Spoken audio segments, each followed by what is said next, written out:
Councilmember Orlando? Here. Okay, we'll be starting in about 5 minutes. Thank you, ma'am. Thanks.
Councilmember Lopez?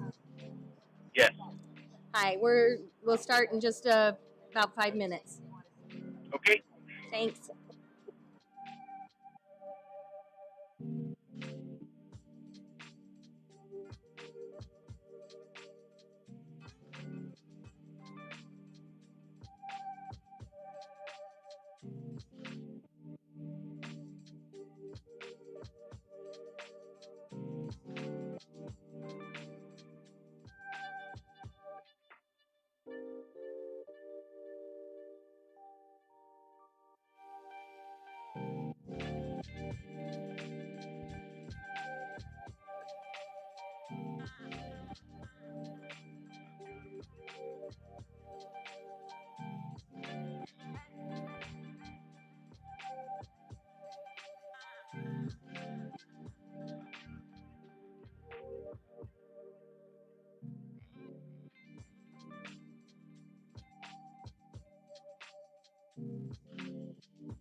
Good evening and welcome to the regular City Council meeting of Thursday, June 23rd, 2022. I'd like to call our meeting to order, and clerk, if you would please take the roll.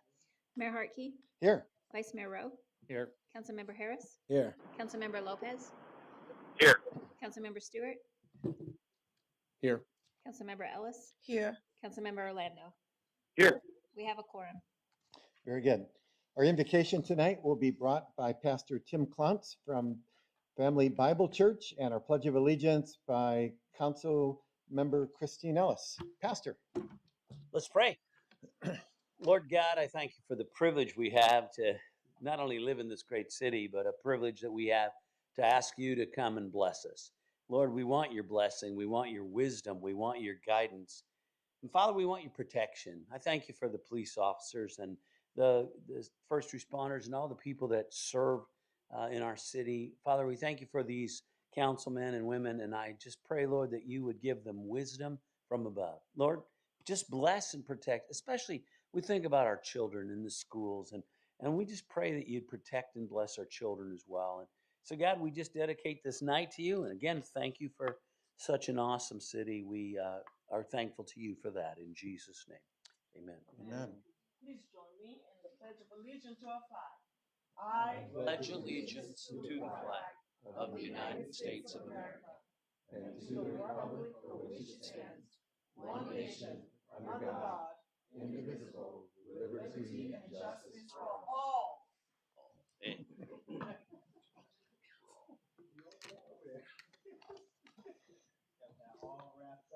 That is Councilmember Ellis's signature.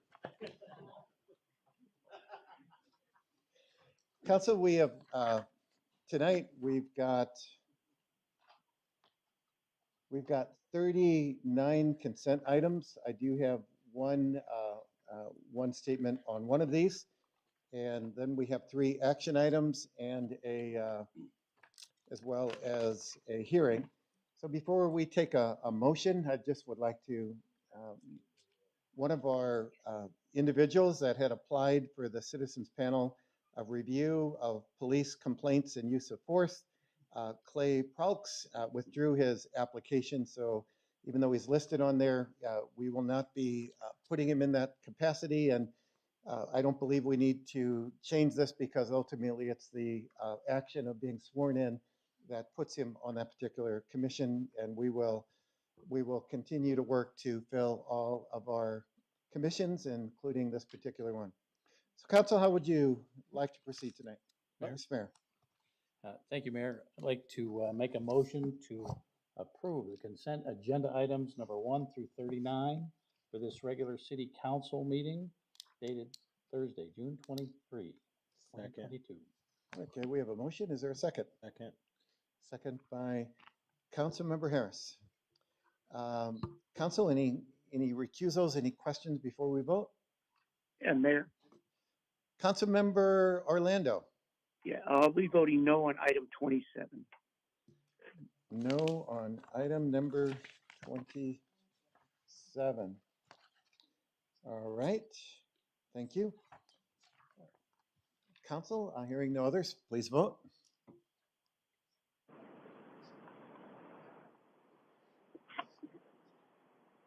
Councilmember Lopez, Yes. Councilmember Orlando. Yes. Motion carries unanimously, with the exception of item 27, which carries by a vote of 6 to 1. Very good. Thank you, City Clerk. Council, next on our agenda, we have item number 40, 41, 42, which are all on a very similar topic, whether it's block grant or home funds or additional funds to nonprofits out of our general. I'd like to have a presentation on this. We do have a few speaker cards related to this. I've been advised by legal because of the similarity of these as that we motion, if so inclined by council, to cover all 3 would be appropriate if you so choose. So we could simplify this, and any comments that would come in, I will take them in the order that they've come in and also related to all 3 particular items. Leopold. Thank you. Good evening, Mayor and Council. Thank you very much for this opportunity to share a little bit about our human services allocations process. We're going to do a tag team effort this evening between Ryan and myself, but I'm going to start taking you through some of the history of what our process has been through the years and where we are today. And then Ryan will delve more into this particular year, some of our recommendations, the public comments we heard throughout the process, and our next steps. So as you had stated, Mayor, this is for action item number 40, 41, and 42. And I want to delve into the history, as I said. I think it's important to note that this public process really began back in 1987. Council back in 1987 created the social service funding. And at that time, they really wanted community input onto how those dollars should be spent, realizing that our community really would know best of what those needs were. And so they contracted with the Valley of the Sun United Way to create an allocations panel. That process continues today, and I'll take you through this history, but I think it's important to note that it did start back 35 years ago with this process that we use, community members, experts in the areas, to really guide council on making these final recommendations. The process continued and expanded in 1994 when the Youth Enhancement Program was created. That program came out of a youth town hall that was held. Many of the nonprofits that serve the youth in our community today were part of that process back in 1994. The executive directors may have changed, but the organizations were there at the time, and some of our community members have been involved since then. In 2000, Acts of Kindness was added. That's an opportunity for our residents to choose to put their dollars towards the nonprofits in our community. They can donate through their water bill. We also have opened that up to our workplace giving campaign, and we have several employees that make regular donations into the Acts of Kindness program. And that does flow through this allocations process as well. I think it's important to know that council has also made updates to this process through the years. And really the importance of this is that these funds really set up the culture of collaboration that we have in Chandler. They're really the catalysts for that culture of collaboration. So council has been very involved. We've made many changes through the years.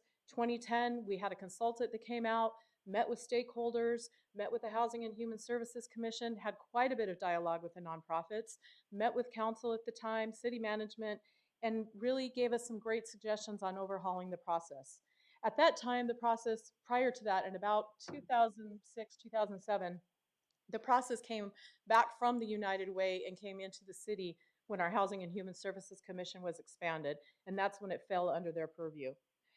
And then in 2019, we also had a process update, and that was in conjunction with the needs assessment that was conducted at that time. Again, throughout this time, for the last 35 years, our nonprofits have been at the table, the Housing and Human Services Commission has had this charge, and hearing from the community has been a very important component of not only what the recommendations are, but how the process itself works and how the priorities are set. How do we do that? We do that through community needs assessment. You can see here this first, all the bullets under the needs assessments beginning with 1994 all the way through 2019. Those were needs assessments that were conducted by the city itself. But in addition to that, with these needs assessments and even on off years, there's been a look at other data that's out there. The American Community Survey, needs assessments that other organizations such as First Thing First are conducting, and needs assessments that our nonprofits that are applying for funding are conducting. We have partnered with those nonprofits through the years on the needs assessments.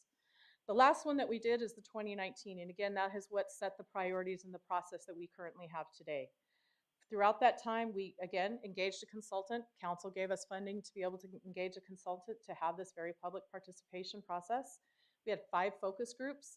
Some of the residents who have been vocal in this last year's process and come forward during this recommendation period were part of those focus groups. Many of the nonprofits that you will probably hear from tonight or are part of the allocations process were part of those focus groups. We had 17 stakeholder interviews, again, with executive directors, members of the community. We involved Forest City and the groups that were involved within Forest City. And we had 624 surveys that were completed and returned about what those priorities were. And through that, the consultant identified top areas, 7 areas of need and 6 areas of priority. Once again, we brought all of that back to mayor and council to adopt at that time, as well as any changes we made to the allocations process. And what we brought forward were the top areas of need. These were identified, and as you can see here, some of them ring even more true today. I look at the first one in housing for all incomes, and you think about the number of conversations we've been having on affordable housing, and you can see how true that is ringing even more today than it did back in 2019. Same thing with homelessness. We know that homelessness across our area, across our state, and certainly across our country is growing. And a lot of that is tied back to the housing for all incomes and affordable housing. We see that it's even more important today than it was back in 2019. Some of the populations in need, and I talked to you during the budget process about the seniors that we're very concerned about with homelessness, and our seniors who are isolated, have low income. That was a population that was identified as a priority in 2019, and we've just, again, also seen that grow. You see things with mental health and substance abuse, all again, areas that we've really been focusing on in these last few years. So these are what the priorities are that exist today, and you will see that as Ryan goes through the rest of the presentation.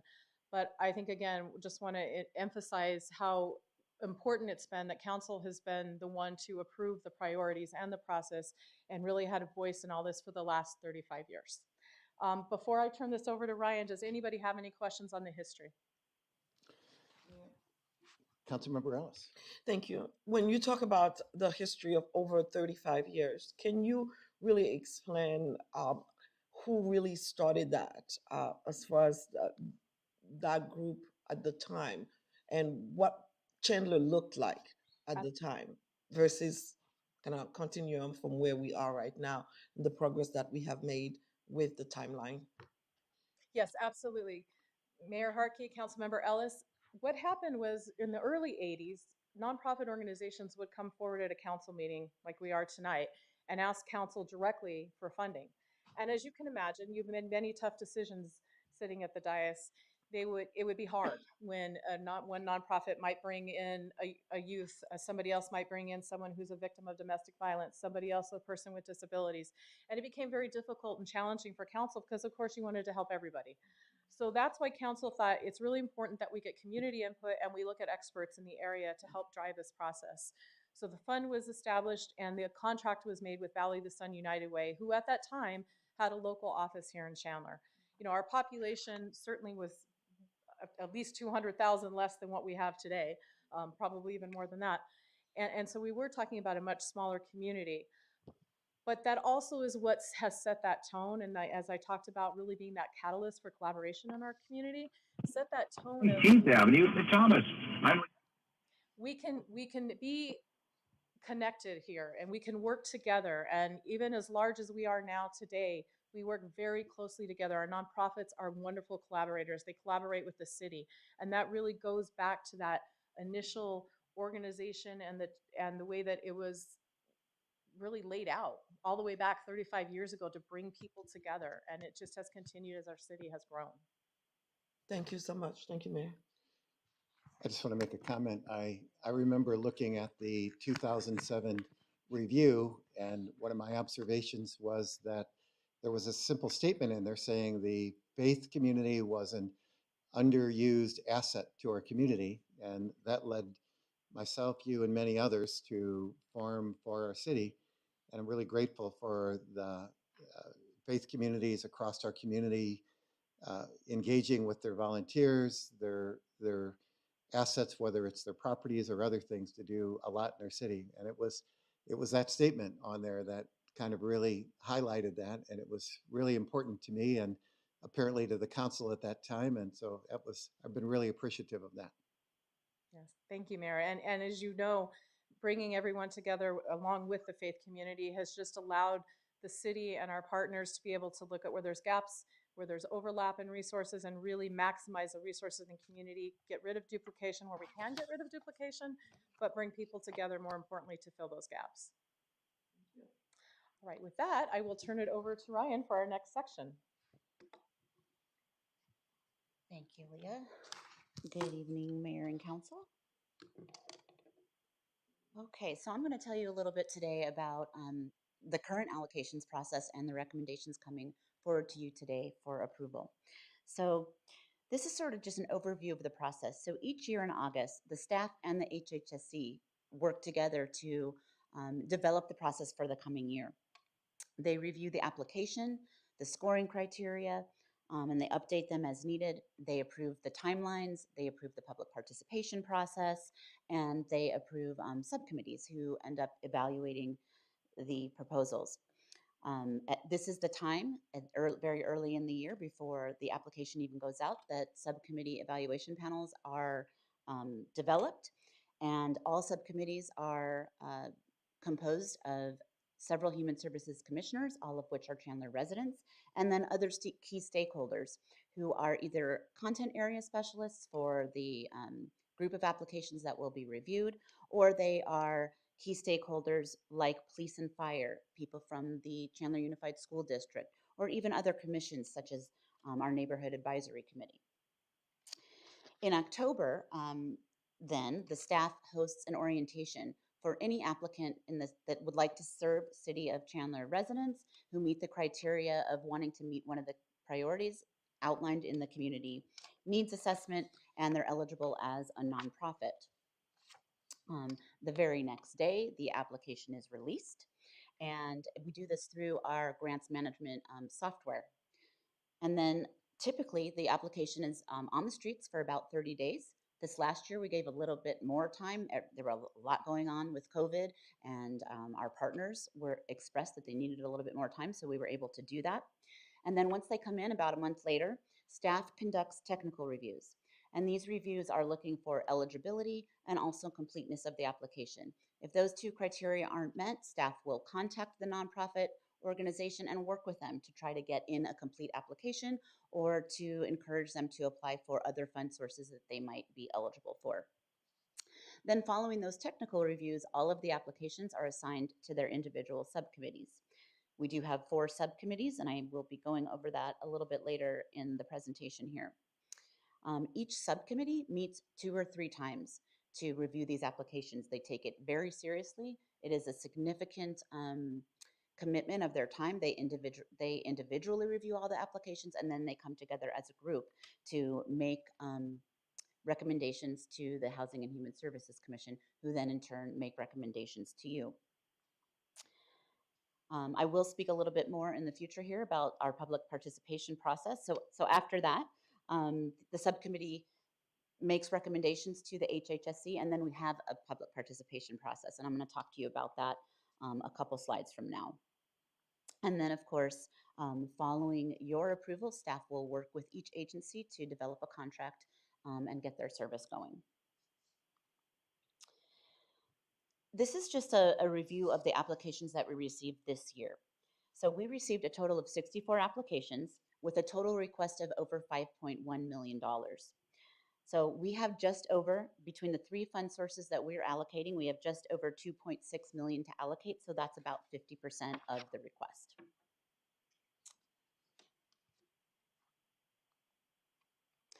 So this is another summary slide, and this is of our evaluation process.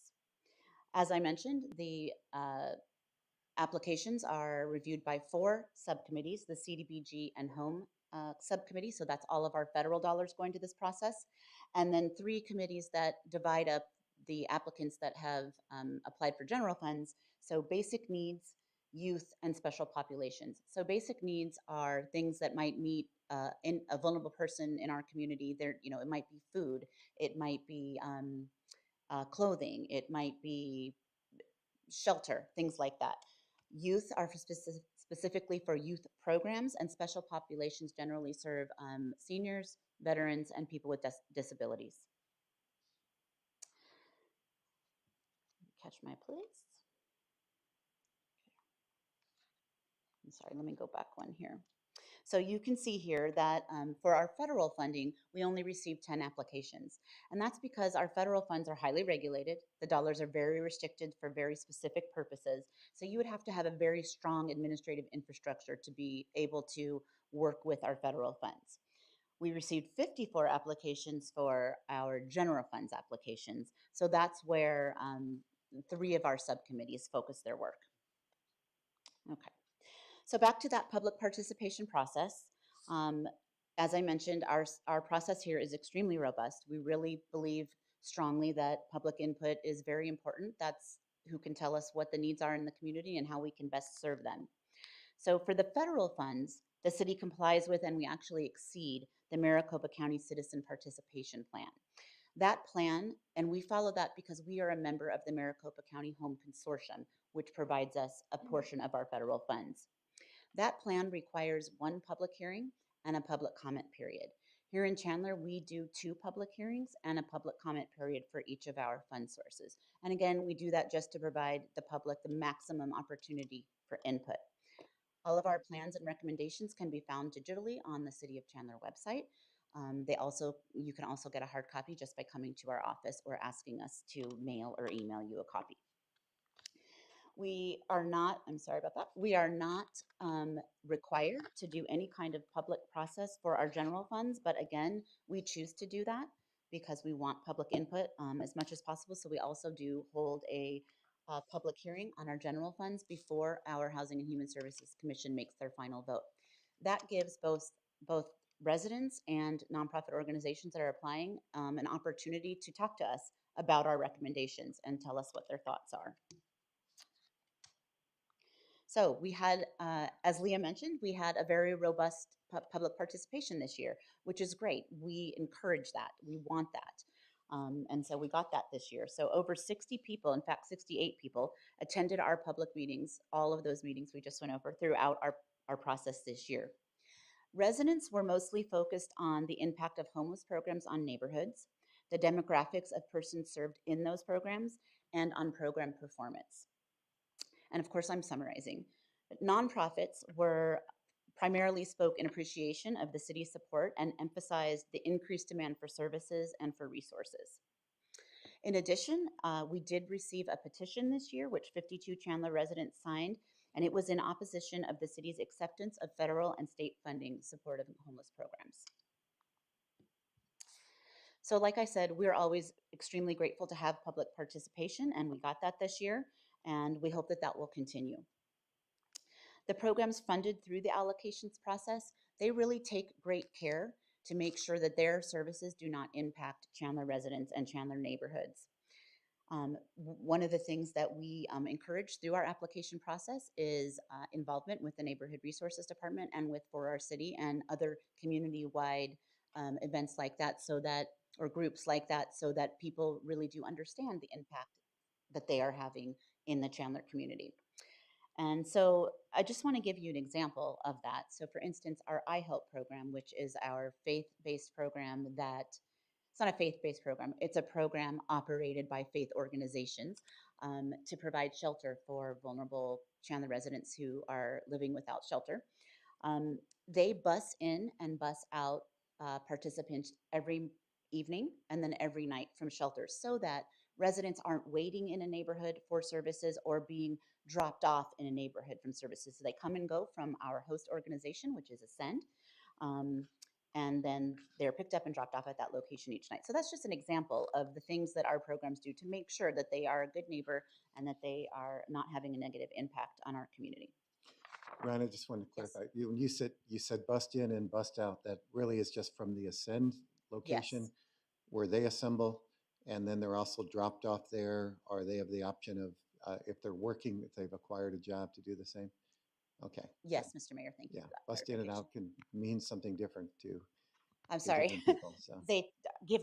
They're transported by Yeah. Ascend, from Ascend to the whatever organization is hosting that evening. So the program is never in the same place twice, if you will. I mean, it is, but it rotates. So it's not in one location. And then in the morning, they're transported back to Ascend where they can receive services. Thank you. Yes, thank you.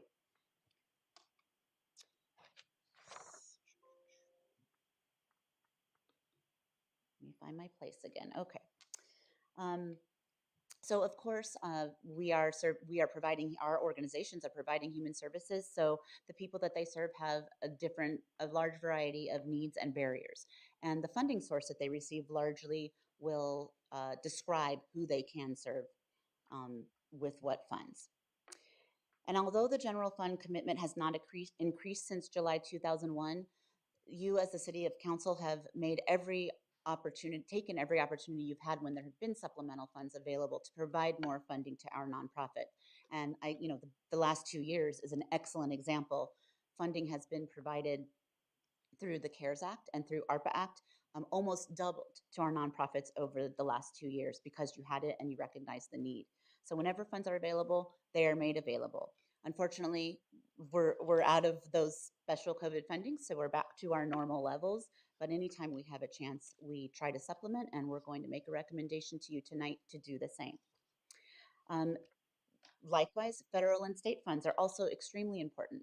we can't meet all the needs as a city alone.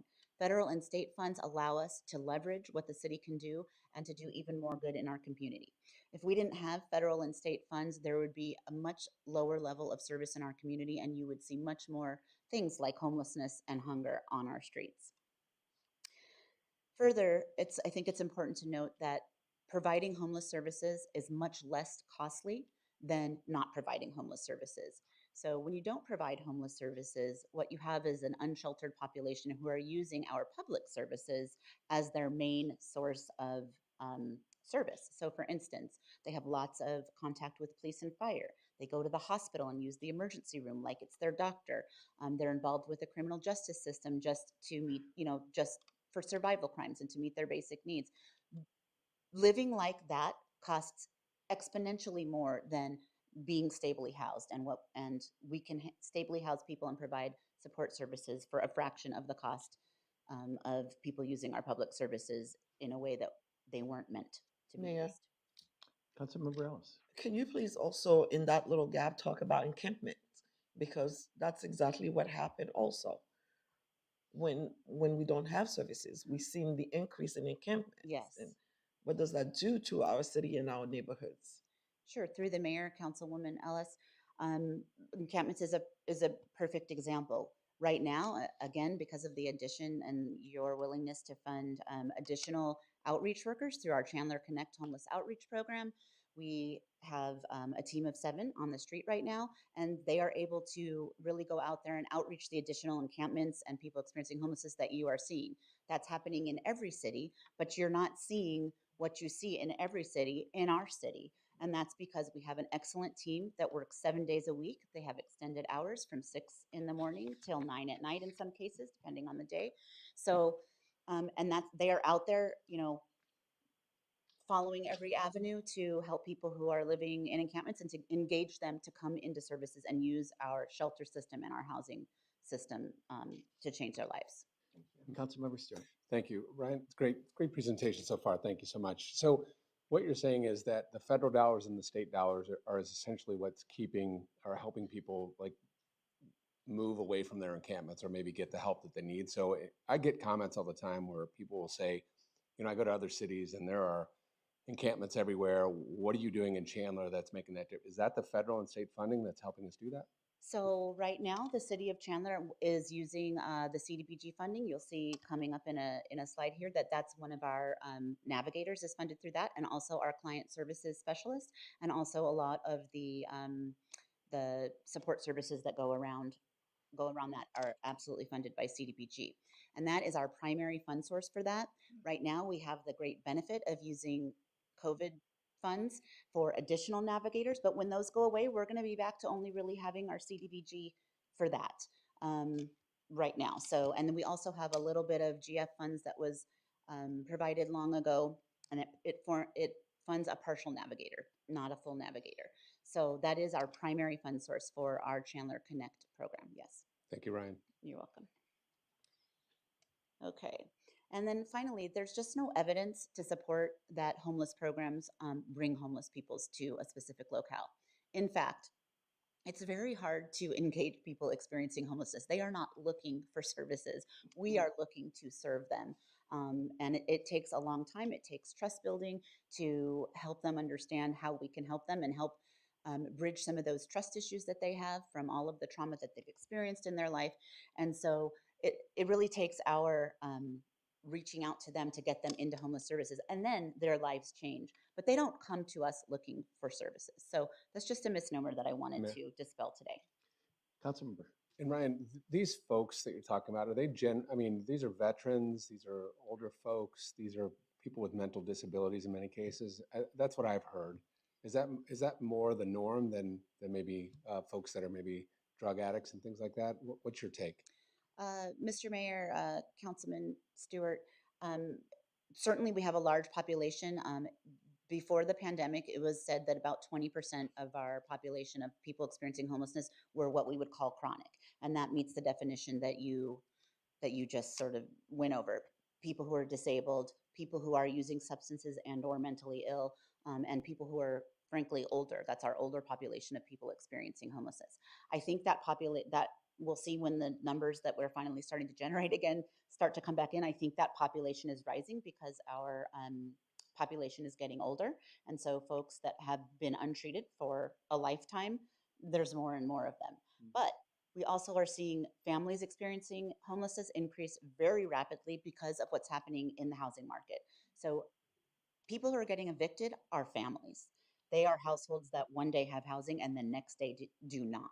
They are not people who are suffering from addiction, mental health, disability. They're suffering from lack of income, lack of support systems, and getting very behind during the pandemic. Thank you, Ryan. You're welcome. Mayor. Councilmember Harris. Ryan, I wanted to ask you a question in regards to we often see panhandlers that says I'm homeless, I'm hungry, I'm this, I'm that. What has your experience in terms of in terms of information that you guys have gathered in regards to those individuals? Have you seen that they are experiencing homeless, or they are experiencing a lack of food, or lack of needs when the engagement happened? Can you speak to that? Mr. Mayor, Councilman Harris, some are homeless and some are not homeless. Panhandling in Chandler specifically is extremely lucrative. We have a very generous community. And to that note, so that's why we have our Change Up campaign to educate people, residents who are giving residents, about how we can help them use their funds more effectively. Real soon, within a couple weeks here, you're going to see lots of signs go up, both in the right-of-ways. For the ADOT right-of-ways, you're going to see 14 up a month in different locations. You'll also see somewhere between 30 and 50 signs on arterial streets in Chandler that are educational signs explaining that panhandling is not the best way to help.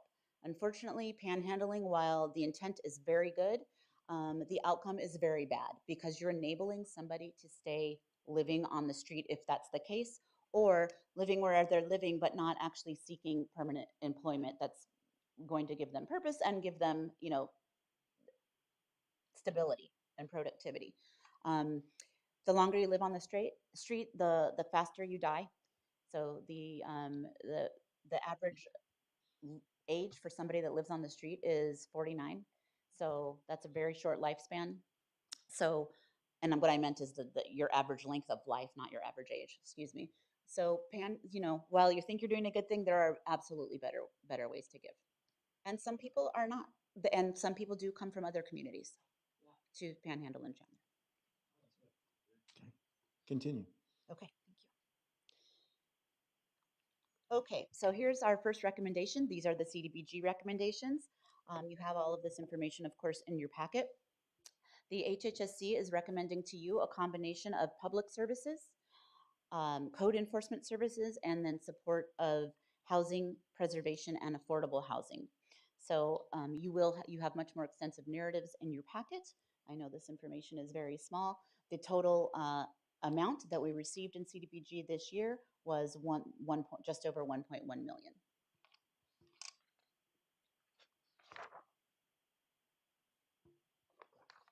Okay.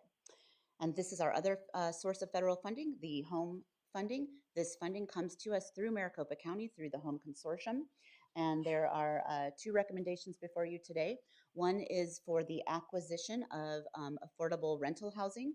That housing then stays in our community as affordable and operated by a nonprofit organization. And then the other is our tenant-based rental assistance, or TBRA, which is run internally by the city. And that is up to 2-year housing for people experiencing homelessness and then transition to independence after those services. So the total that we received this year was $424,695, and that is the recommendation. Okay, and then finally we have our general funds recommendation. This year we had available about 1.1 million for allocation. We did receive requests of 2.9 million, so it was a very challenging process for our subcommittees and for our Housing and Human Services Commission, but I think they put together an extremely thoughtful package for you to consider. You can see that they would like to propose funding 48 out of the 54 applications that were received. Each year, of course, the number of applications and the request amount goes up as there are additional organizations in Chandler that want to serve Chandler residents. So the job gets a little bit tougher each year, but I think that I too agree that they've put together a very thoughtful proposal. In this proposal, services that in the category of basic needs would receive about 450,000. Youth programs would receive about 440,000, and special populations, which again, seniors, veterans, and people with disabilities would receive about 200,000. In addition to the general fund recommendation, the Housing and Human Services Commission put together a contingency request. And this was in case there was additional funding left. They felt that there were some organizations that needed funding beyond what they had to allocate. And staff also put together a recommendation this year. And this totals about 350,000. And you have that delineated in your packet as well. And so the total this year for allocations would be just over 1.4 million. The contingency funding, our recommendation is that we use some funding that you already allocated to nonprofits. That was ARPA funding in a previous vote. And you allocated it to nonprofits, so we would propose to take 350,000 of that and make some supplemental funding recommendations here.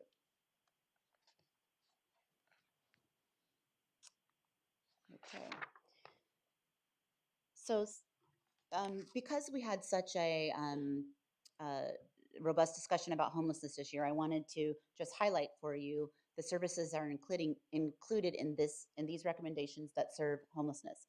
So in total, it would be 13% of the funding would go towards homeless services, and the categories are community navigation and client services, and that is our outreach. That is the Chandler Outreach Program, and also an outreach program that the Salvation Army operates, and they are our great partner in this work. We could not do it without them. They have added so much to what we do through shower trailers, mobile food, heat relief, lots of things that we couldn't live without. It's also shelter for families, case management for people living in shelter, and then again, our tenant-based rental assistance program is designated for persons experiencing homelessness. So about 400,000 would be delegated to homeless programming, and again, that's 13%. And then a little bit to speaking to the performance concern of homeless programs. I'm sorry, did you have a question, Mr. Mayor? Okay, Councilmember Harris. Yeah, I just wanted to ask a question on the last slide about the homeless services, the tenant-based rental assistance. Have we started to see because of the rents going up so much? Are we seeing an increase of homelessness because of rents, going up? And can you talk to us just a little bit about that particular topic for the residents at home? Through the mayor, Councilman Harris, thank you so much for asking that question, because I think that is our most significant issue right now, is that rents in Chandler, and not just in Chandler, across the valley, are raising anywhere from $500 to, we have seen a $1,500 increase, if you can believe that. So, but generally it's about between $500 and $800. And if you are on a fixed income, so you're a senior or you're someone living on disability, or you're just a regular family, right? I don't know if I could take a $500 bump to my mortgage payment. They are just unable to continue that payment or sign their next lease. And because we have such a short supply of housing, not just affordable housing, but just housing in general at all income levels, landlords can easily live without any renter that doesn't want to sign that next lease and just rent again at that higher price. So what we're finding, police have been very communicative with us. We're finding seniors who have just gone to living in their cars. They'll find them parked at a park or a Walmart parking lot, places that are easy for them to do that. We're finding families that just show up at our, through referrals, just show up at our door and say, we got locked out today. We're finding that it's a very significant issue. So yes, Councilman, we're extremely worried about that. Okay. Okay, so just wanted to talk a little bit about outcomes. So homeless performance measures are defined by the Department of Housing and Urban Development, HUD, who has the most funding. There are other departments, but that's the federal department that provides the most funding around homelessness. And they are based on the exit type that you have from a particular homeless intervention. So if, for instance, if you're leaving, if you're in an outreach program, a positive exit might be going to an emergency shelter program or going into a non-congregate setting or even going straight to housing. If you are in emergency shelter, a positive exit might be going into a subsidized housing or going into independent housing or even going back to relatives in another state to live with them, anything that is permanent housing where you no longer need shelter. So there's a lot of different types of positive exits, and there are also negative exits. Negative exits are returning to homelessness, um, unknown, which would mean that the program doesn't know what happened to you. Maybe you left the program in the middle of the night, or just didn't show up again, and we don't know. And then, of course, deaths, unfortunately, and we have that in homeless programs because people are in very compromised health when they get to us. So deaths are a negative exit. So I just wanted to point out, highlight for you the outcomes of two of the programs that are proposed today. One is the Chandler Connect Homeless Outreach Program. In last fiscal year, and I'm just reporting that because it's our our last year of complete data, and this is just with the one navigator that CDBG funded. We served 183 households in that program, and there were 82 positive exits. And I would say, out of all of the homeless interventions, the outreach is probably the hardest to come by positive exits, right? Because it requires moving into housing of some kind. And if you're unsheltered, that takes a long time. So that's an extremely high performing percentage.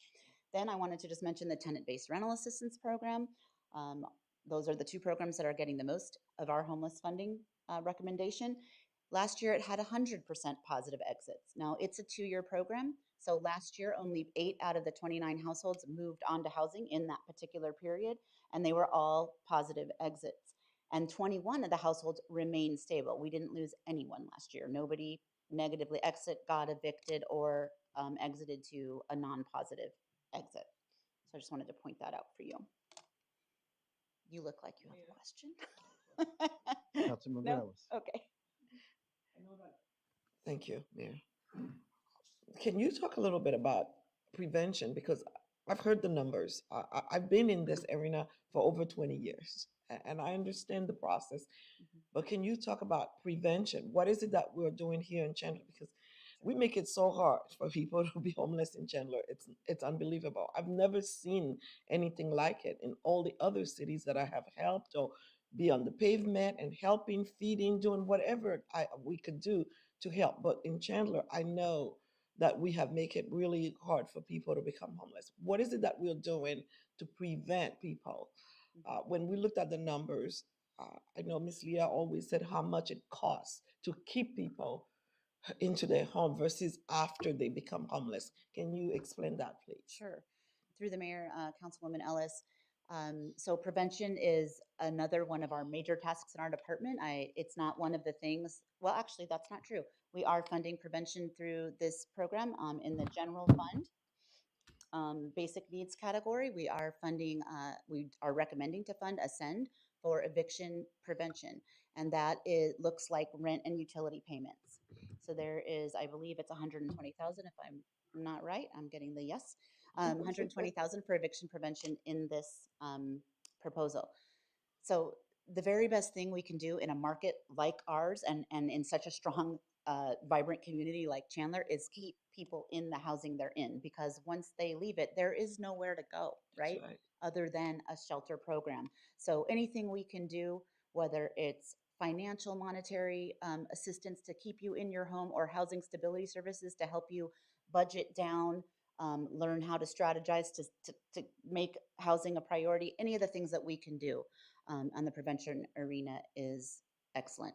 We also still have federal dollars for prevention that we're using. Eventually, those are going to run out, but our ongoing commitment is with Ascend to, and right this year we have 120,000 being recommended for that. All right. One more Bring it slide. home. We're almost there. Okay. So next up, so what happens? So today, of course, we're asking for your approval of the CDBG home and general fund recommendations. Um, if that happens tomorrow, we will send out pre-contract documents to all of the awardees, and those documents just help us collect information we need from them to put into a contract. We will then have a federal programs orientation. It's very important for our federal programs that we go over all the regulations and restrictions and reporting requirements and all that in detail before they have their money. We also have to complete environmental reviews for every agency that is accepting federal dollars. So that's a process. And we will seek to execute contracts very quickly. Hope to have them all executed by end of July. We now have staffing to help us do that, which is fantastic. And then comes, service implementation for providers, the most important part, right? Providers are providing services in our community. And for staff, that means providing technical assistance if providers have questions, and that means making sure that we're getting the necessary reporting on the outcomes that they are producing. So for federal programs, that's a monthly requirement. We must see financial and programmatic reports each month. For the general funds, we expect those twice a year, a midterm and a final report. And all of this information, of course, is put out in many ways. One, some are federally required, like the CAPER, which is a HUD report, the Consolidated Annual Performance and Evaluation Report, that is federally required, and Congress sees it and they see what we're doing with our money. And then there's also many local reports that we provide our information in. And then, of course, as staff, we monitor every program according to both federal and city monitoring guidance. So that will be our next steps after today. So I've got a couple questions for you. Several months ago, I had received a phone call from a concerned resident in that they had heard that the document that you described and went through the process and the recommendations was removed from online. I Googled it, found it, sent it to them. But did we have any problems, or was there ever a time that the information that we provided was not available to the community? Thank you, Mr. Mayor. No, there wasn't. Unfortunately, sometimes it's just hard to figure out where to go. We are working with CAPA to just make sure that we're being as transparent as humanly possible, right? So people know where to go. But no, we've never taken it offline. It's always there. We also leave all of our past reports and recommendations there. So you can see an archive back to as long as I can remember of everything there. No, it's never removed. Yeah, I mean, And we did not have any issues. It did take me about 30 seconds to Google it, and it was, Well, I'm glad to hear it was that. available. But I'm glad I to hear did that. share that with them. So, and tell me again the length of the process. I think you two went through this, but when did we start this process with HHSC and public hearing, et cetera? We start the process with HHSC in August. So basically, we give them the month of July off just to be nice. So And 10 months then ago. we start, yeah. Yeah, okay, And then we wrap up in June of each year. okay. Yeah. So it's been a It's 10-month an process. ongoing process. In the making here, Mhm. okay. And there's the minutes or reporting of that has been available the entire time, and also Yes. those are on? They're on the boards and Okay. commissions page. Great, okay. Okay, thank you. welcome. Council, I do have a number of cards to be read, as well as some speaker cards as well. Would you, if anyone has Mayor? questions for Ryan, hang on, please. We'll take those. Then I would like to read these cards, and then we can discuss this at that time. So is that Councilmember Orlando or Councilmember Lopez? Yes. Thank you, Mayor. Sorry about it. But yeah, so I want to get an update on the Chandler, the Community Action Program. I know we've been doing that for as long as I can remember. We've had a local office here in Chandler, and I understand there's been some issues over the last few months. Can I have staff give us a briefing on what's the status of that, and what's our next steps to ensure that Chandler, that we maintain some local control over that funding in that program? Councilmember Orlando, I didn't hear which program you were talking about. It sounds like The community, sure, no problem. The Community Action Program, the CAP program? the Community Action Program. Is that part of all of this presentation at all? It certainly funding comes with it, yes. Yeah, I'm asking staff. Is that? Yeah, Mr. Mayor, members of council, that is an important item, but it's really a separate process from this particular item. That's actually a direct contract between Maricopa County and the provider agency as it stands today. We would be happy, though, to provide you with an update with that in the future. If you want that at a future work session, we can do that, but we'll send out information on that. We had several meetings in the last week that we'll be updating council on. Okay. Is that satisfactory, council member? Okay, so let me understand, there's no funding for CAP in this program right now, in what we're talking about tonight. Ryan?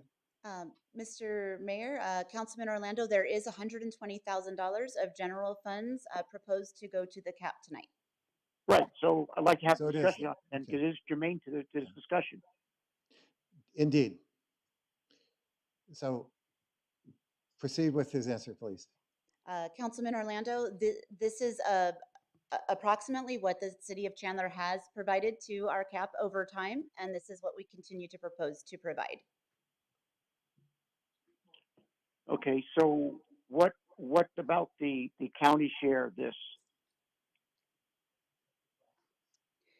I think, Councilman Orlando, that's what City Manager Wright is suggesting is a completely separate process. It's not included in tonight's action items, and that can be brought to you at a future session. Okay.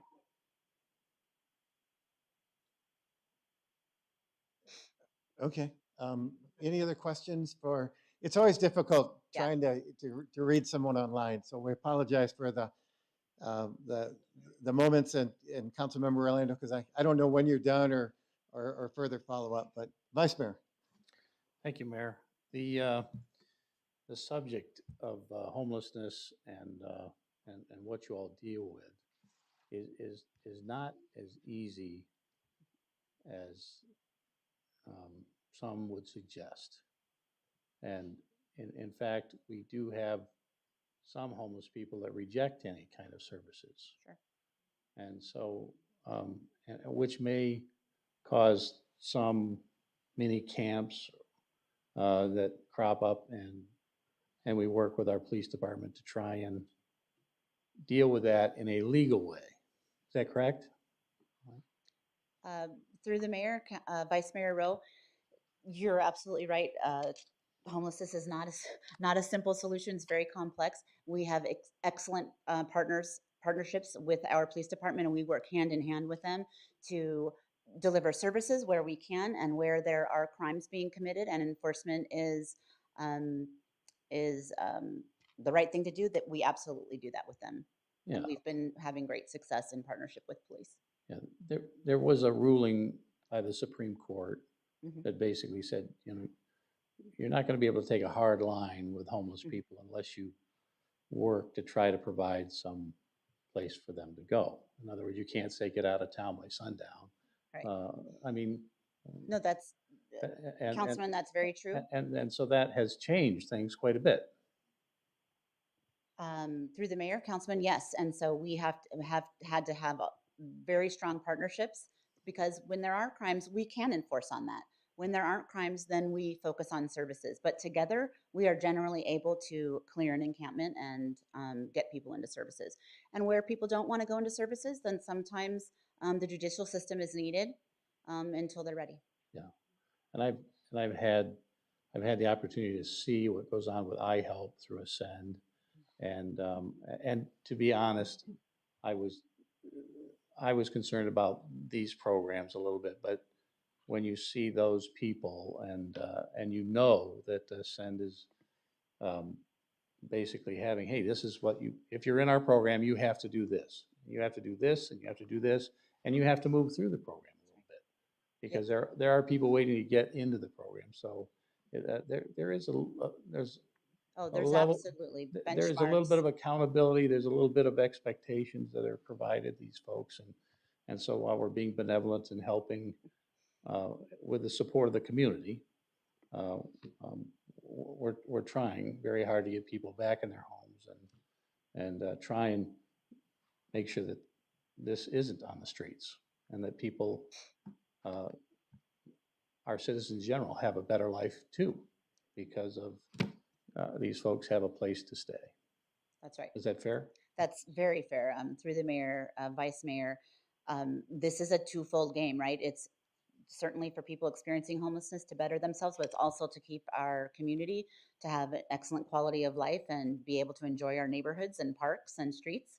And that's just as important to us as delivering the services. All right, thank you. Any additional questions for Ryan? All right. Council, let me read these. I'm going to read the comment cards in the order that I've received them. I will then go to our speaker cards. To those of you who've filled out a speaker card, you will have up to 3 minutes to speak, but it doesn't mean you have to take 3 minutes. So the light will be green, and until about 2 minutes and 30 seconds, it will turn yellow. And then at red, we ask that you would please finish up your sentence if you're still up there at that point. So let me read our comment cards. I'll read the names, the addresses, the comments. This is from Peggy Donaldson, 1263 West Los Lagos, Lucia Avenue. I'm sorry, I butchered that. In Mesa, 85202. And she writes, our church has worked with iHelp Ascend program for the last 6 years. We have seen firsthand how the iHelp program has given homeless participants an opportunity to find a home to a job. Ascend gives a help up, not a handout. Thank you, Peggy.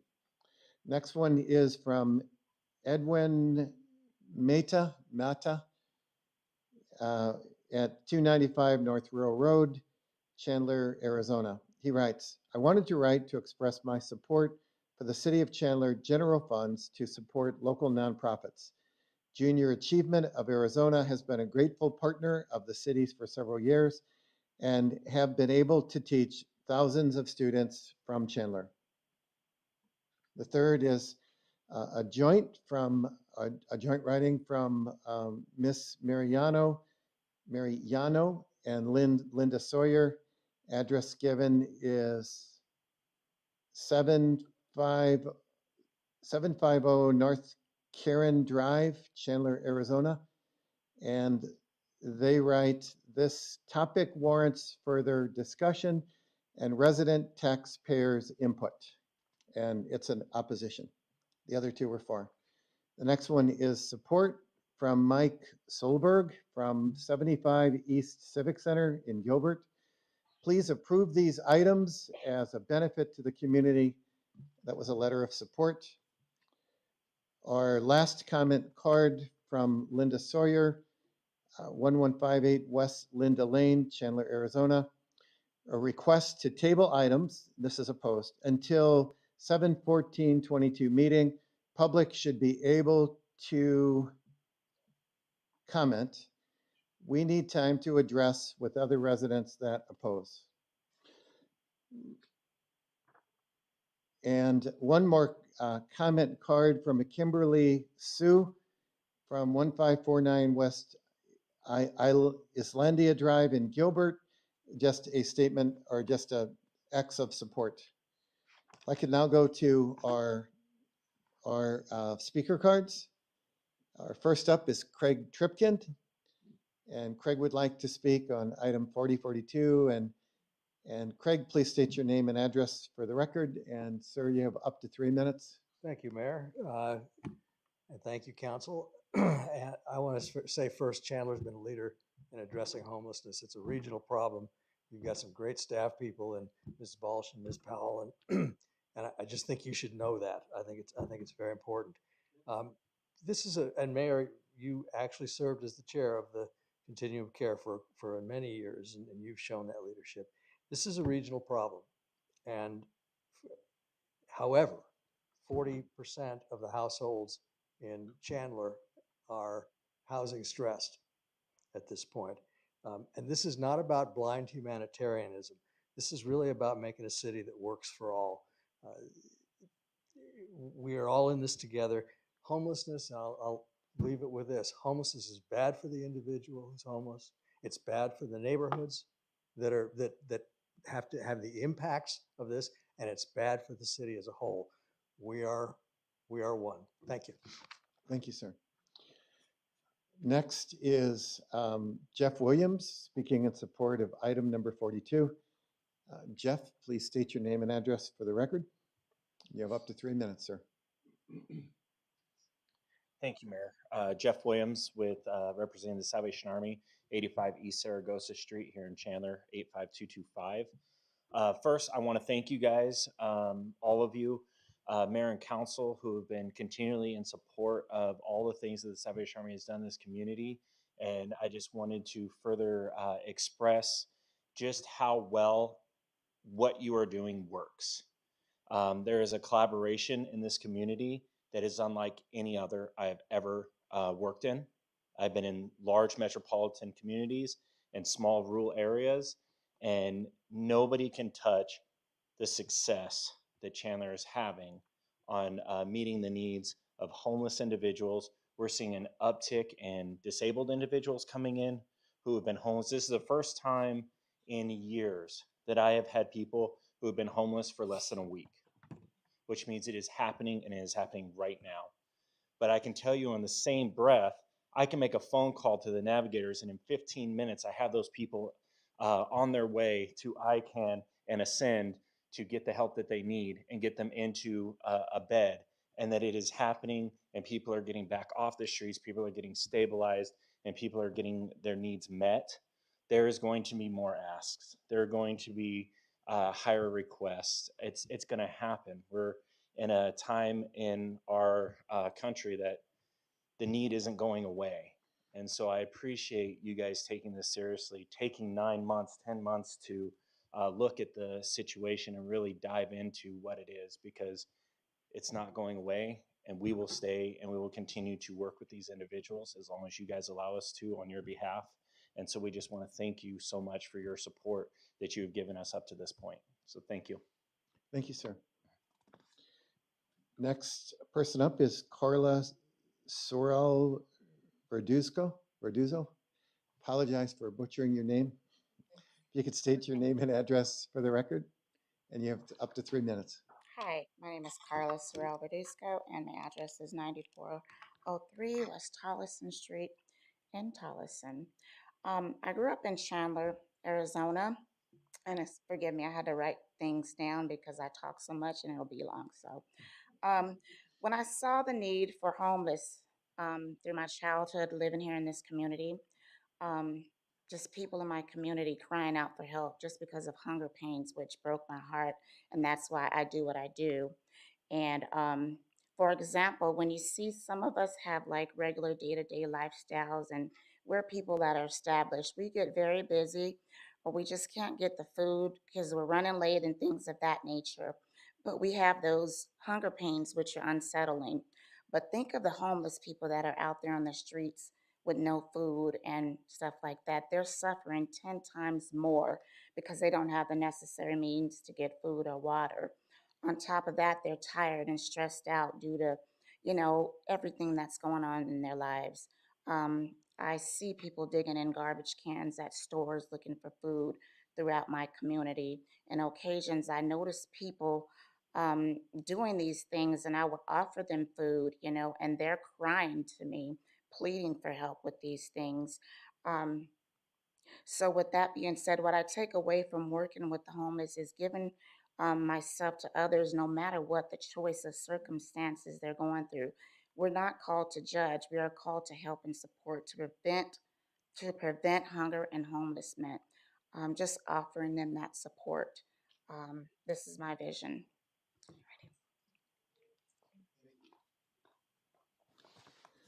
Our next speaker card is from Sean Donaldson. Mr. Donaldson, state your name and address for the record. You have up to 3 minutes.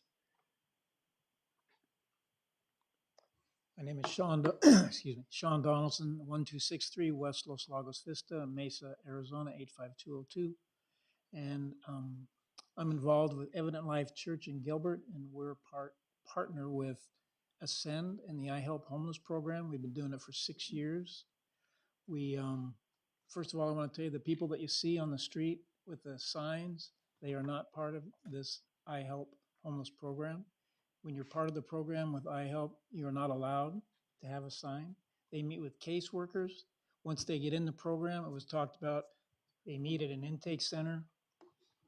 They're brought on a shuttle to our facility or other faith-based facilities. They spend the night, we give them dinner, we give them breakfast, we give them lunch for the next day, they're taken away. Ascend has a shower trailer that they bring in for facilities that don't have on-site showers, which not very many churches do. Can you imagine going out for a job interview without having a shower, or working all day and coming home, not being able to take a shower, going back to work the next day without it? The shower trailer, the shuttle, these things cost money. They have caseworkers. These have to be paid for. Ascend has lockers. A lot of the homeless people, when they're out there, they're living out of 1 or 2 backpacks. Everywhere they go, they carry everything that belongs to them. If they go in for a job interview, they have to hide their backpack. They have to take it with them. Ascend has lockers where they can keep them there. You know, I heard that there's positive input, and there's some that are concerned about the negative influence that the homeless have in communities. Well, I'm here to tell you, if we don't stay on it, if we don't keep addressing it, it's going to get worse, and it's going to get worse. We just heard about the cost of rent going up, and we have seen through evident life where people have success stories. They've gotten jobs. You know, it's a 90-day program that people that have guidelines that they need to follow through. So my heart is, everybody deserves a second chance, and do not cut any of the funding for this program. Thank you. Thank you, sir. Our next speaker card is from Ashley Sandras. Ashley? Can state your name and address for the record, please? It's Ashley Sanchez. Sanchez, sorry. No problem.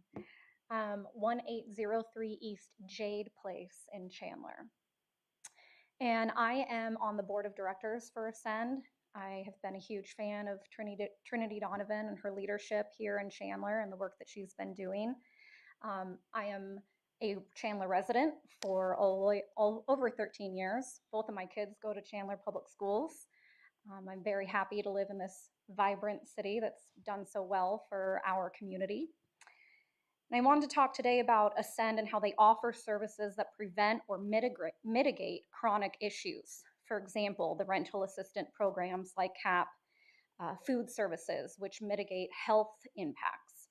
By preventing or mitigating these issues, that person is less likely to need other services, such as food services. For example, if they're getting these healthy meals, we can mitigate health impacts.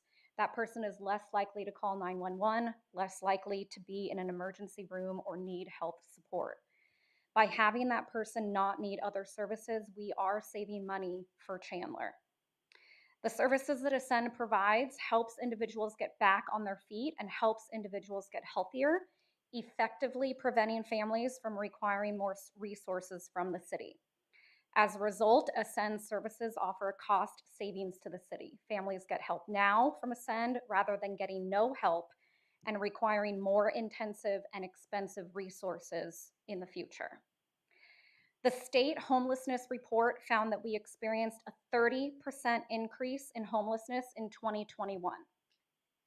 That this year, that number is expected to grow with gas prices on the rise and inflation at 8.5%. There are rumblings of a potential recession in the near future.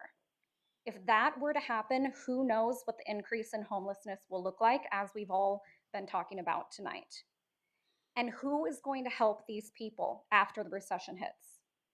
Ascend and its partners will.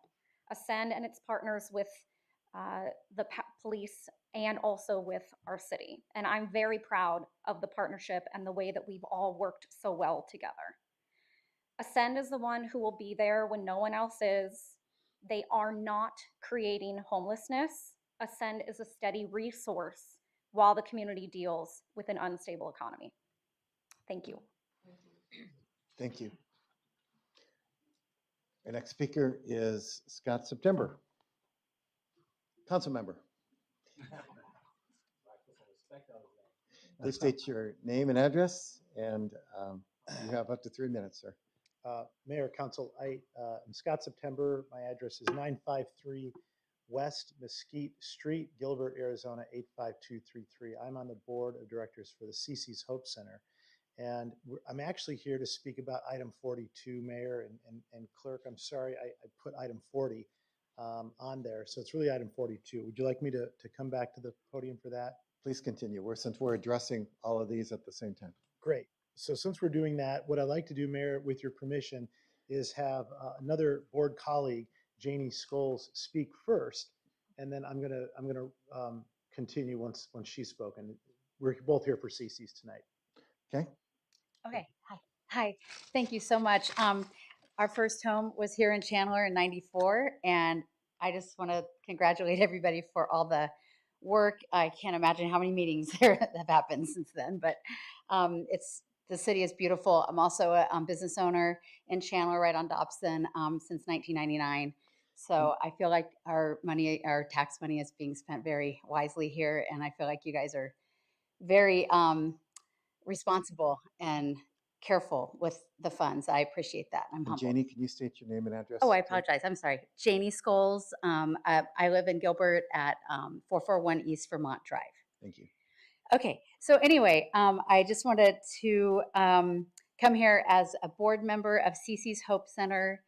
We are very grateful for the support we've received. Our founding 2017 started. I met Renee Lopez in a Starbucks with our founder and talked about the idea of these things, and now it's come to fruition. We do have a home for young women that are specifically ages 18 to 24. These are women that have experienced sex trafficking or exploitation, sexual trauma. We're actually starting to get some referrals in from some of the public school districts where there are young women that are experiencing the homelessness that we're talking about tonight, that or their family is at risk, and we are identifying those young women and are able to help them bridge that gap where the foster care is not able to help them. So these are services that are critical to them. And so basically we're small, but we are a home that is a safe and secure place for them to sleep, to eat, to learn life skills. I don't know how many of you are parents or grandparents of an 18-year-old girl, but even under the best conditions, life is hard. So we have mentorship. Anyway, we're looking to extend some of the funds, and I'll let Scott talk to you about that. But I know with all of this homelessness and all of these very critical problems, definitely a slow cooker, not a microwave. So counting on you guys to help us out with that. Turn it over. Thank you, Jeannie. Mayor, Council, CC's Hope Center is so grateful to be a part of the CDBG funds that you'll be distributing. And I just wanted to speak briefly about one element there. And I don't want to sound ungrateful, but the original request was $21,600. And we think that there may have been a misunderstanding. It may have been how we filled out the application. It could be how it was perceived. But what I'm here tonight for, what we're planning on getting, or what we've been designated to get, is about $10,000, and I'm here to ask to see if there's a way that council tonight can direct staff to find the additional $12,600 to get us back to the original $21,600. I think what happened was staff may have perceived that the whole amount of money was going to be used for training staff, and that's not the case. Further in the application, it explains that the money, most of the money, actually, there's only a small portion, less than 10%, that would be used for training. The rest will be used for the regular operations to help provide wraparound services for these girls that are being rescued from trafficking. And so that's what I'm here for tonight, to see if council would entertain that idea and that request to maybe find those extra funds, perhaps in a contingency fund if it exists. This is a rare year. It's a rare opportunity because the federal government has issued additional funds, and we're probably not going to see this level of outreach from the federal government again. And we don't want to lose this opportunity as we try to provide these services for the girls coming out of these horrible situations. I also want to thank the Housing and Human Services Commission Review Committee for all the hard work that they did, not just for selecting CCs, but for all the other agencies that you'll be supporting this year, and for helping all the people for the continued needs to support your community. And I also want to thank council for even considering the use of the CDBG funds. It's an integral part of how our cities support the lost, the last, and the least of our community who are going through food insecurities, homelessness, or other hardships. So thank you very much tonight for all you do, for all of your time, talents, and efforts that you invest here in Chandler. Thank you. Mayor. Thank you. Vice Mayor. Yeah. Thank you for your comments, council member. And Leah, could I talk to you? Just have a question for you. So relating to this, is this something that you could possibly do some research on, work with the city manager and staff and try and see if that's, if that's something that can be corrected, or if that's what our original intent was or something like that? Is that appropriate? Through the mayor, vice mayor, what happened was that the funding, the allocations panel, the recommending subcommittee felt very strongly about wanting to fund CC's Hope Chest. It was the issue with the training that they wanted the funding to go to direct services. As you know, we've worked through that, and there is money that was recommended on the contingency piece, but I can certainly take another look at the application. We can clarify if there's still some questions that we have, and I can certainly work with the city manager's office on the outcome. Terrific. We have time to figure it out, right? The item is on the agenda for tonight, but we can certainly look at that. All right. Yeah. Mayor, Mayor. Councilmember Harris. Yes, CC Hope provides programming for extraordinary circumstances, and these young girls, they have been through a lot, and there's a level of passion that I have for the project and what it provides to the city and how they work with a lot of our city partners. Um, I would like staff to look further into it and see how we can continue to further help CC's Hope. And if there was a misunderstanding or maybe there needs to be something further, city manager can look further. Yeah, Mr. Mayor, Councilmember Harris, Vice Mayor Rowe, what I'd suggest is that you give us an opportunity to go back, meet with the applicant, and then also come up with some recommendations that could be on a future agenda for you if you would like to direct us to find additional resources or figure out other partnerships with that nonprofit. I would certainly like to look into that.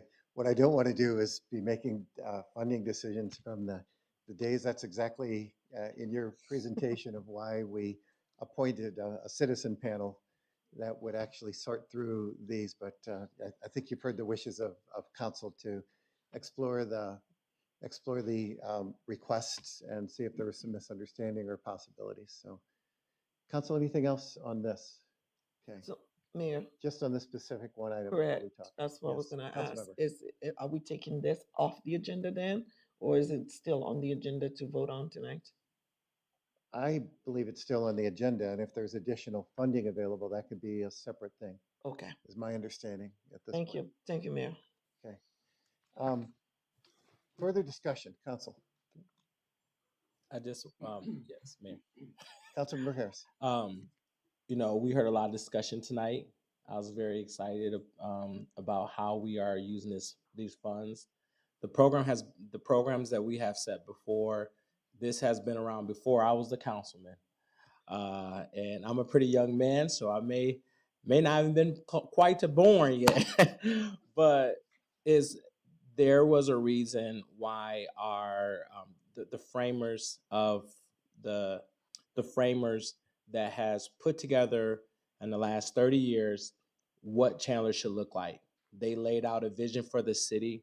You see the city today. You was able to come here with hardly no issues with the roads and issues with buildings falling apart, and you don't have to worry about an encampment of homelessness sitting outside our doors. You've been able to experience the very very good blessings of Chandler. And I think that the founders wanted to make sure that we was a cohesive community where we can give to our those that are in need and continue to help those build on where we are. And every organization that will be supported with our support on this, including the additional support that we need to look into, will help Chandler continue to be the city that everyone is just love living, working, and playing in. And I am going to 100% support all these three items there, including looking into the further item, because I know that Chandler, we are a very prosperous city. We're not hurting in no way.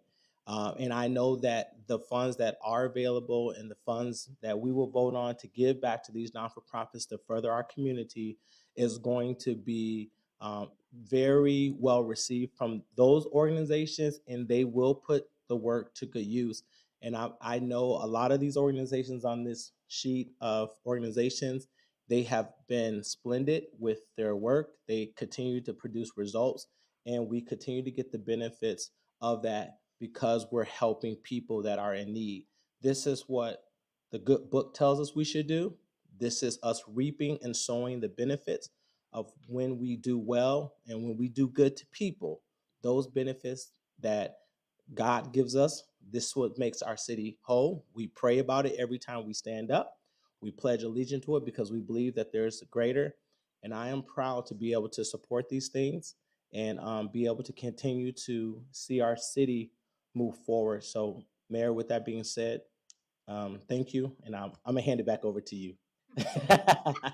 Additional comments from staff. Councilmember Ellis. Thank you, Mayor. Might say, bring it back together for all of us, as far as I'm concerned, and what I have seen here going on in Chandler. I came to Chandler in 1987, and it was hard for me to actually, when I drove around to see what was needed in our city. In 1998, somebody invited me to go downtown Phoenix under the bridge, 9th Avenue and Buchanan. And when I walked under that bridge that day, what I saw was something that I have never seen from the time I had moved here in Chandler to that moment. I didn't know that existed in Arizona. I came back home, I was so mad because that place was right at the shadow of the governor's office. I was so mad with our governor. I was so mad with what's happening. How can we let people live in such condition? And what I started doing was driving around Chandler to see were we in a position the same way. And that kept me going downtown Phoenix for the last 20 years, every Sunday morning, helping those who didn't have anyone else helping them. We have seen so many people getting their lives back together. We have put so many people back into housing. I have found so many children that were on the street alone being trafficked that we have removed from that position. And so I'm sitting here tonight. Remember one particular gentleman, his name was John, and we were feeding John constantly if he was coming. That one particular morning, as we were feeding, we heard the train coming, and John was sitting on the train track. He had a cup of coffee and he was drinking. And I started screaming, train is coming, train is coming. Usually everybody got up and ran. And John got up and ran and turned around and went back for that cup of coffee. And the train hit him. And John died on the spot right in front of me. That particular morning, Sunday morning, as a nurse, I had to stand there, bag him, call the police, get him back as an indigent to be buried over a cup of coffee. And I made it my lifelong journey for that to never happen to someone else again. He was a white gentleman. I never met. I didn't know his past. All I knew was at that time he needed me. And all I was doing was being that little bright, shiny star or that smile to him every Sunday morning. If you're not homeless tonight, is because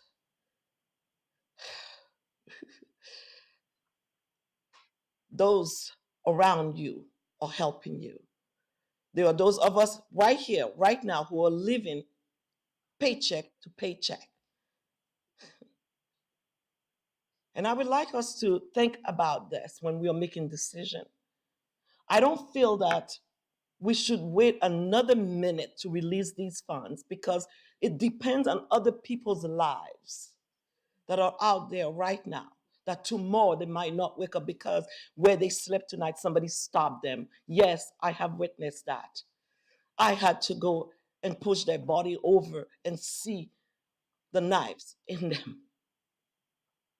In this city that I have lived for 35 years, we have not seen those kinds of things. And as the people of Chandler, have empowered me to sit here tonight to make decision on their behalf, I will never want that to happen in Chandler. And so tonight, Mayor, I'm going to say yes, that we move forward with this fund and we continue. We continue because I'm not going to cry. I want us to continue looking into how can we improve people's lives, because we talk about quality of life. We talk about why is it this city is the best place for us. Why is it now, in this moment, at this time, we are trying to make this an issue after 35 years of us helping and bringing people out of homelessness?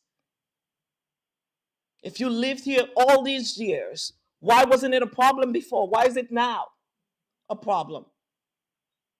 And so what I'm asking you, when you leave here tonight and you get back to your house, because I'm going to go back home and sleep in my four-posted bed, when you sleeping in your bed, think about it.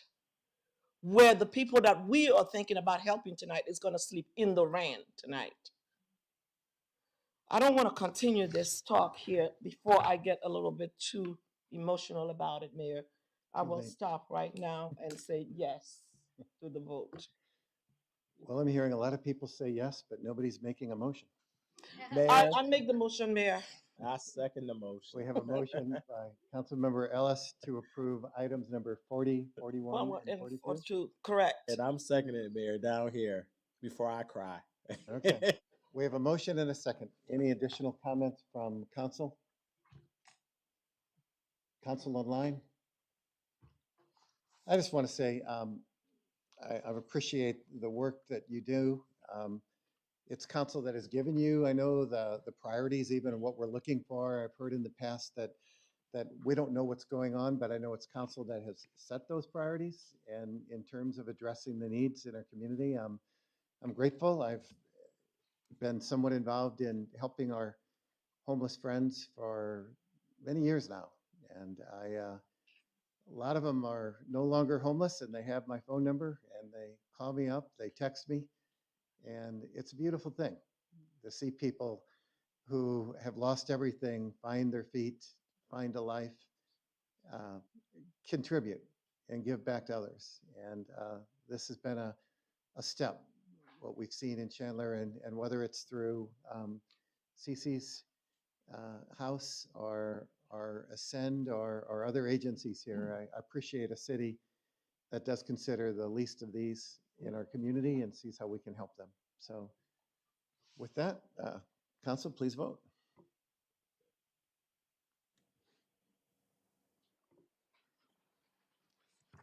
Councilmember Orlando? Yes. Councilmember Lopez had to depart, so he's not available for the vote. All right, Motion carries unanimously. very good. Thank you. Thank you all who spoke or had letters or had us read things. We appreciate all of your comments. Next on our agenda tonight is a public hearing. And this is actually kind of a special one to me, just knowing the property.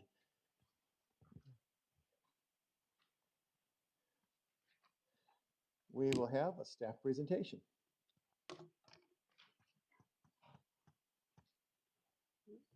Good afternoon. Good afternoon. Good evening, Mayor and Council. Before you this evening is a public hearing for an annexation The subject site is located at the northeast corner of McQueen Road and Hunt Highway. This is a special annexation as this is one of the last large parcels within the city. I mean, we still have areas to chip away at, but the subject site is 40.2 acres large. Surrounding land uses to the north and to the east, there are single-family homes within the city of Chandler. To the south, we have Hunt Highway with the Indian community south of there. To the west, we have McQueen Road, as well as some County Island homes, as well as a subdivision located within the city of Chandler. Utilities are available along Hunt Highway and McQueen. The subject site is currently a farm. It's 3 parcels.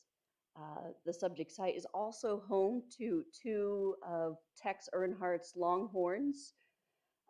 There's some ancillary buildings used for agricultural purposes. The subject site within our general plan is designated as neighborhoods. Within our Southeast Chandler area plan, it's designated as traditional suburban character. Planning staff is currently reviewing an application for a annexation, a rezoning for a single-family subdivision of approximately 100 lots, as well as a preliminary development plan, which would include housing product, and that should be before you in the upcoming months. And with that, I'd be happy to answer any questions. So are the Longhorns grandfathered in the new housing site on this? Perhaps not. Mayor, great question. One of the No, it's not. well, during the discussions with the developer, we have talked about the heritage of the property and how that will be displayed. The subdivision's name will be Earnhardt Ranch, and throughout the subdivision, there'll be amenities, talking about the heritage of the Earnhardt family and the animals that used to reside on site. Yeah. Council, any conversation questions related to this? And that ain't no bull. I was waiting. Somebody had to say it. Is there any discussion from our audience related to this item?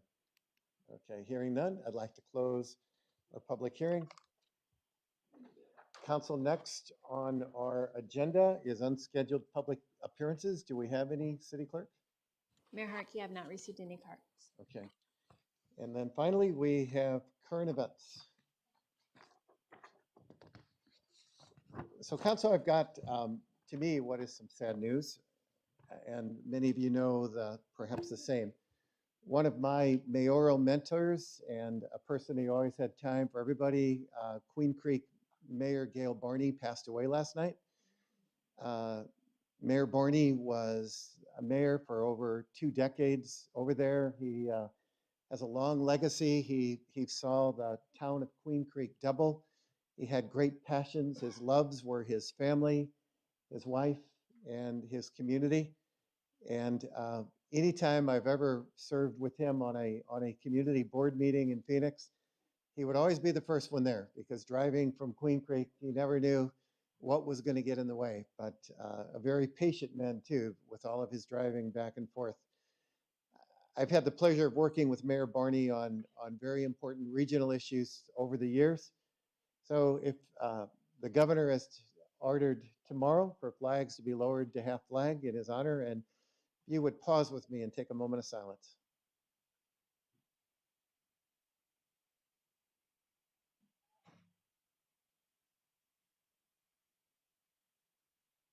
Thank you. Our thoughts and our prayers are with his family and the members of our neighbors, our Queen Creek community. Now, let me address my last issue tonight, which is our upcoming holiday. Happy 4th of July. As you are celebrating 4th of July, I know we're going to have an event. I believe several council members will, or at least one of you will address. But please be safe and make sure to follow the rules around fireworks.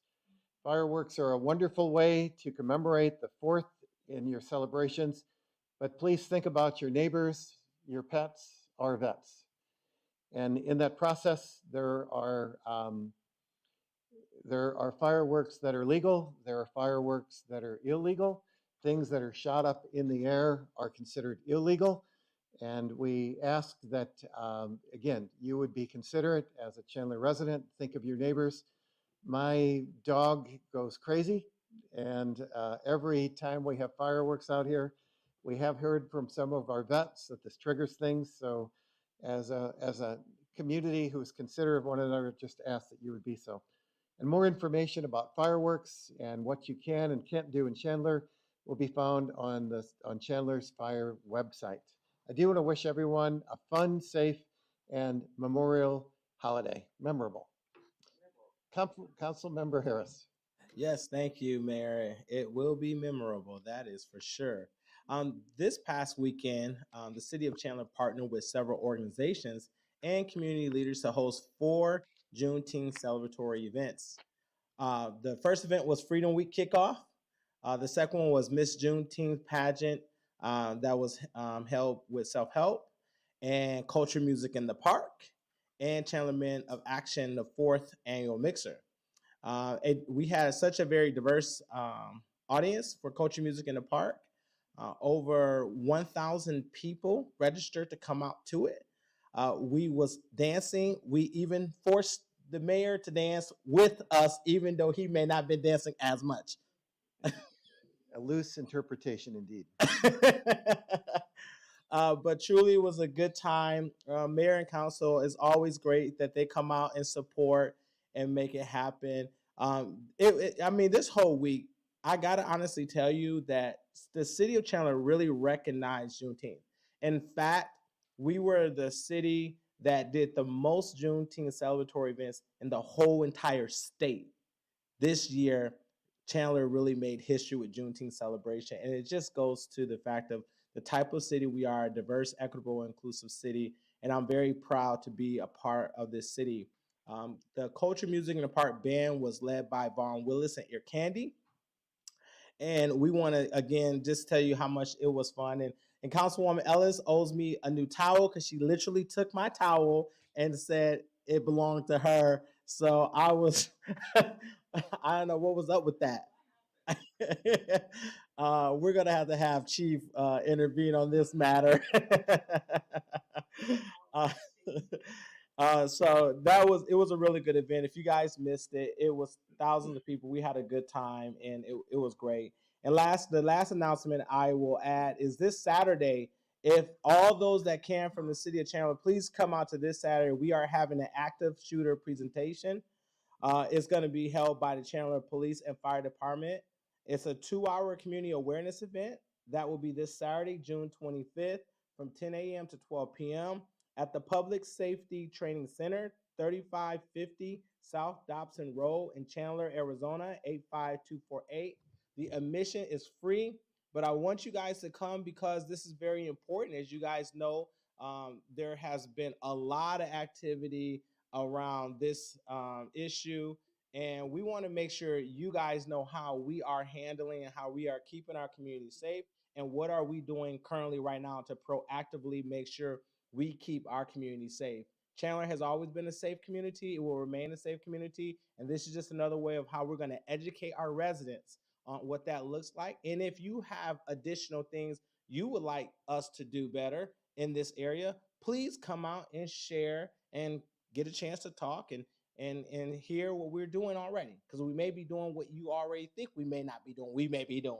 With that being said, thank you for your time. I'm going to pass this over to to Mayor. Back to you, Mayor. Back to you, Mayor. Vice Mayor. Thank you, Mayor. Thank you to Team Chandler for always doing such a great job for us. The staff and you folks that are still here tonight, thank you for enduring our meetings. And too many people retiring. I've seen too much of that over the past 8 years. We love you. Please stay and continue to do a great job for us. I want to talk very quickly about water safety. We've got July 4th coming. It's the summer. Everybody's around and in pools. So as temperatures rise, so does the number of water-related incidents that result in injury or death. For children ages 1 to 4, drowning is the leading cause of accidental death. Our first responders encourage residents to follow the ABCs of water safety. That's adult supervision and having barriers between the children and water, of course, and classes for swimming and CPR. Chandler Aquatics offers swim lessons throughout the year at its aquatic centers and pools. And the YMC also offers swim lessons for parent-child swim preschool and private lessons for all ages and abilities. Additional information can be found online at chandleraz.gov/water you do it. So enjoy your July 4th. God bless you. That's it. Thank you. Councilmember Stewart. Thank you, Mayor. So in a short 2 weeks, thank you, Councilmember Ellis. Never forget to do that. In a short 2 weeks, we will be celebrating the Declaration of Independence. And, this is a day that I always remark that it took a very brave nation to step away and from a government that they wanted to be free from. And it's probably my favorite holiday for that particular celebration. Chandler does a great job of celebrating that. And so this Monday, July 4th, from 7 to 9:30, right downtown, there'll be a big party. Cold Shot and the Hurricane Horns will be performing rhythm and blues during 2 60-minute sets, performing both ensembles. There will be a 5-minute pyrotechnic show. Unfortunately, we weren't able to get great fireworks like we do every year in Tumbleweed because of supply chain issues. A lot of cities are facing that, but next year we probably have to do double, Mayor. So maybe we'll. But parking's going to be free. Get downtown, enjoy the holiday, enjoy 4th of July, and stay safe around your pools. Thanks, Vice Mayor. Councilmember Ellis. Thank you, Mayor. Well, let's continue the whole thing regarding the All-American Bash on July 4th. It's going to be fun, and it's going to be downtown. You heard it. Residents can enjoy a variety of food and beverage that will be available for purchase, or they can bring their own coolers, non-alcoholic beverages, snacks, and lawn chairs to enjoy the show. There will also be fun activities for the kids, and yard games also will be provided for them. Whether you celebrate at this event or at home, please watch your kids around fireworks and water. It's very important as we all getting involved in things. We're seeing that there is a rise on drowning. And so please, please pay attention. We are wishing all of you a happy and safe 4th of July. Enjoy yourself. The next thing that I have for you tonight is the fact that we are going into the back to school days. It's coming up. Operation Back to School has been busy collecting back to school supplies. I believe today was the last day where you could actually drop some of those things to us, but we can still take money. And so money, you can give us money all the way, even after the fact. We will take money. Visit for our city, Chandler. It's wait a second. They wrote it wrong. It's citychandler.org to make an online donation and sign up for volunteer opportunities. We do need volunteers. We need all your hands and feet. I see the captain standing right back there. He's charging all of us to find more people to work for that day. And last year we donated over 3,000 backpacks. And I think this year we might see a rise again because of the way the economy is and things. And I'm going to reiterate the fact that everyone that comes to that lot, if they are present with their children, they will get backpacks for them. Whether they show up into a Mercedes, they show up into a jalopy, or they show up into whatever, a Bitland, whatever they call it. Bentley. Even if they come in a Bentley, we'll give them a backpack. Because we feel that if you can get up at 6 a.m. and stand in line to ask for a backpack, that means you need it. And so we will go ahead and give it to you. So thank you so much. That I'm making him laugh back there because he told me that. Somebody asked that question the other day, and who do we give the backpacks to? Really, seriously. If you show up, we will give you backpacks as long as the kids are with you. So make sure that you have your kids with you. Again, happy 4th of July. Let's be safe around fireworks and water. Thank you. Thank you, Mayor. City Manager. Thank you, Mr. Mayor. Members of council, just very briefly want to wish you all a happy 4th of July and wanted to let you know that in addition to all the family fun we'll be hosting, we will also have some additional patrols out that evening. It's one of our busier nights for our public safety team, but we'll have a special group this year in addition, per the conversation council had several months ago, out looking for those illegal fireworks and trying to help some of those issues in our community. So just want to thank our police and fire for all their work they'll be doing that night. And again, happy 4th of July. Thank you. Council, that concludes our meeting. We'll see you next fiscal year.